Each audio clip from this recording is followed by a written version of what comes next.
Picture this: your fantasy football season has been a thrilling ride, full of nail-biting finishes and strategic triumphs. You've battled your way into the playoffs, and now it all comes down to one crucial matchup. The scores are tallied, and it's incredibly close.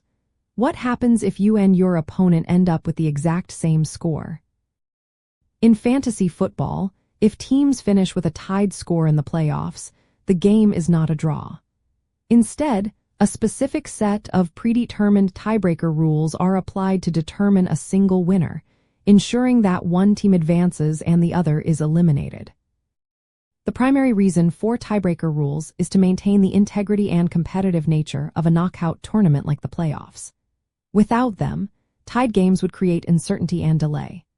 Most leagues default to tiebreakers that reward regular season performance or a statistical advantage.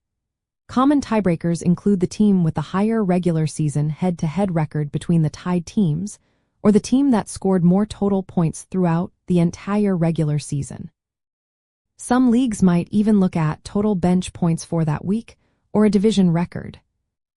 To prepare for this potential scenario, your first step is always to check your specific league's rules and settings.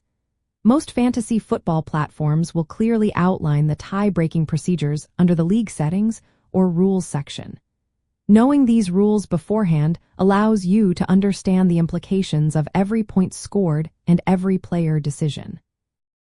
If your league uses head-to-head record as a tiebreaker, for example, your regular season matchup against a playoff opponent takes on even greater significance. An interesting detail about playoff tiebreakers is that some leagues even incorporate total season points allowed by your defense or total points scored by your quarterback as a tiebreaker. While less common, these nuanced rules can dramatically shift outcomes. Understanding these specific mechanisms can give you a strategic edge, influencing not just your playoff matchup but even your regular season roster adjustments, as you might prioritize players who contribute to those specific tie-breaking categories. Ultimately, understanding your league's tiebreaker rules isn't just about avoiding confusion. It is about embracing every competitive advantage available. By knowing exactly what happens in a playoff tie, you can approach your critical matchups with confidence, make informed roster decisions, and ensure you are ready for any outcome on your path to a fantasy football championship.